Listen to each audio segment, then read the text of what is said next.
paix et joie. Alors là, nous allons aborder le 5e livre de Paul, et qui est l'épître aux Éphésiens.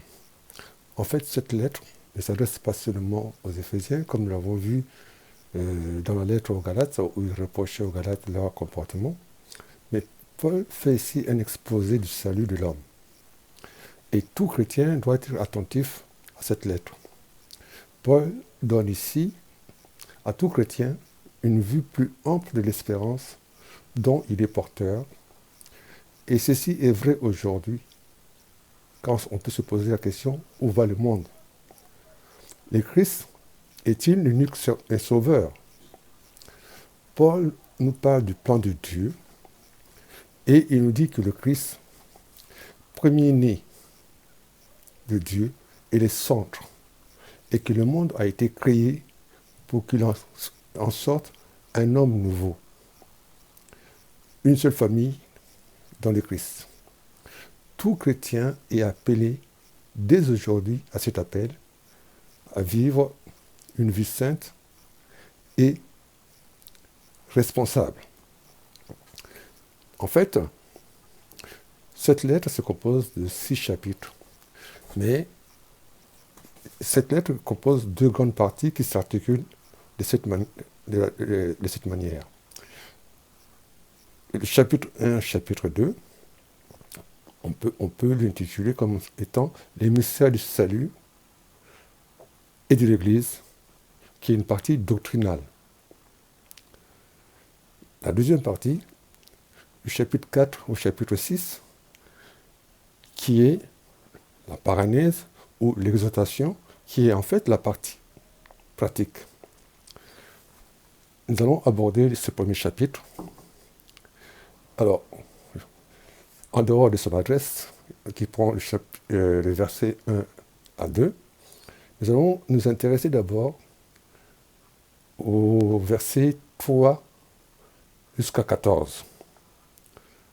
En fait, cette partie, on peut l'intituler « Le plan divin du salut ». Alors, on va le lire. Alors, il commence par « Béni soit le Dieu de notre Père, Seigneur de Jésus-Christ, qui nous a bénis de toutes sortes de bénédictions spirituelles aux cieux dans le Christ. »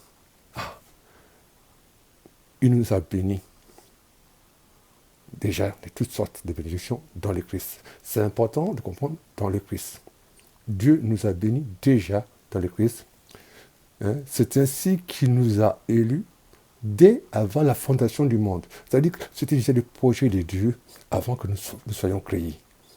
Il nous avait déjà bénis dans le Christ pour être saints et immaculés en sa présence dans l'amour, déterminant d'avance que nous serions pour lui des fils adoptifs par Jésus-Christ.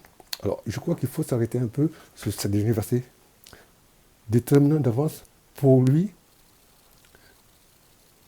des fils adoptifs en Jésus-Christ.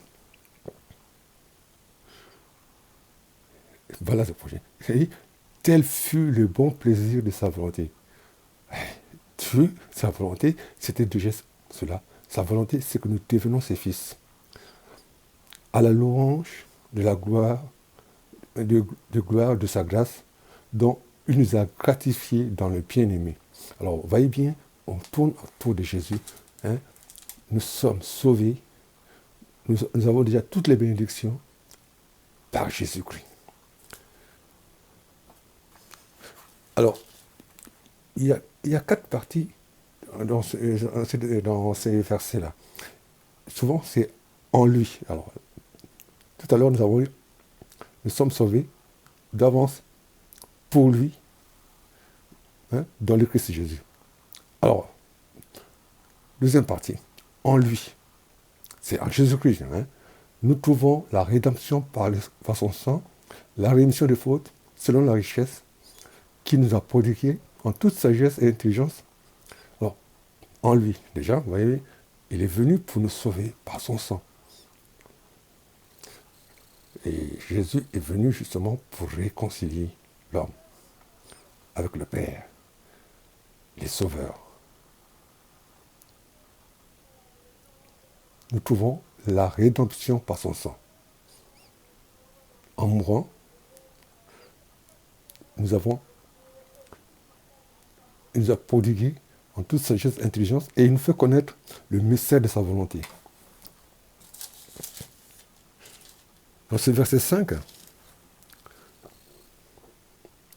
le verset dit, nous sommes pour lui des fils adoptifs. Alors d'ailleurs, ça peut nous renvoyer dans Galates 4, versets 5 à 6, et puis dans Romains 8, versets 16 à 18. Je vous recommande d'aller lire ça. Nous sommes devenus des fils, héritiers, co-héritiers avec le Fils. Prolongeons notre lecture. Hein. Le verset 7 nous dit, le verset 9 nous dit, il nous fait connaître le mystère de sa volonté, ce dessein bienveillant qu'il avait formé en lui par avance pour le réaliser quand les temps seront accomplis. Hein? Souvenons-nous, Galates 4, il nous a dit, quand les temps furent accomplis, Dieu a envoyé son Fils, né d'une femme, sujet de la loi. Et nous sommes dans les temps accomplis aujourd'hui. Et nous n'avons pas cherché d'autres sauveurs. Dieu a réalisé, il a envoyé son Fils. Aujourd'hui, nous sommes sauvés par le Christ Jésus. Et il n'y a pas d'autre nom par lequel nous sommes sauvés. Hein? Le salut, c'est ça. Le salut, c'est être sauvé. Il a envoyé son Fils par lui. Et nous devons regarder le Christ. Car c'est lui qui donne le salut. Comme Zacharie le dit, chapitre 12, verset 10, et regardons vers celui qui a été transpercé, et ils auront un esprit de supplication et de grâce. Nous sommes sauvés. Sauvés, c'est important. Sauver, ça veut dire quoi? Réconcilier avec le Père. C'est-à-dire que nous sommes des citoyens du ciel. Nous sommes des enfants du Fils, héritiers, co-héritiers avec le Fils du royaume. Alors, voilà.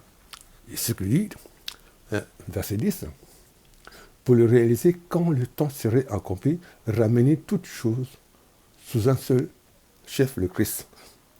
Les êtres célestes comme les terrestres. Donc, déjà, ce projet a été réalisé par le Christ. Et là, on va voir encore, verset 11, dit, c'est en lui, je souligne bien, c'est en lui, encore, que nous avons été mis à part, désignés d'avance, selon le plan préétabli de celui qui mène toutes choses au gré de sa volonté pour être à la louange de sa gloire, ceux qui ont par avance espéré dans le Christ. C'est en lui. Toujours en lui, dans le Christ. Hein, le verset 11. Et il va terminer, le verset 13. C'est en lui que vous aussi, après avoir entendu la parole, la vérité, l'évangile, votre salut, et vous avez cru, vous avez été marqués d'un sceau par l'esprit de la promesse. Cet Esprit Saint qui constitue les arts de notre héritage et prépare la rédemption du peuple de Dieu qui s'est acquis pour la louange de sa gloire. Par Jésus-Christ, justement, nous avons l'objet de la promesse. Il faut que moi je parte. Souvenons-nous, nous avons vu ça dans Jean. Hein. Moi, je m'en vais vers le Père et je vous enverrai l'Esprit Saint. L'Esprit Saint que le Père enverra en mon nom. Et il nous fait voir déjà les arts. C'est-à-dire quoi? Un avant-goût du ciel, ici-bas, à travers ces dons, ce ministère de guérison, ce ministère de compassion. Jésus-Christ vient nous donner la paix, vient répandre l'amour du Père en chacun d'entre nous. Et nous pouvons tous dire, Abba, Père, notre Papa du ciel. Et quand nous le prions là, notre Père, nous disons, Abba, Papa du ciel.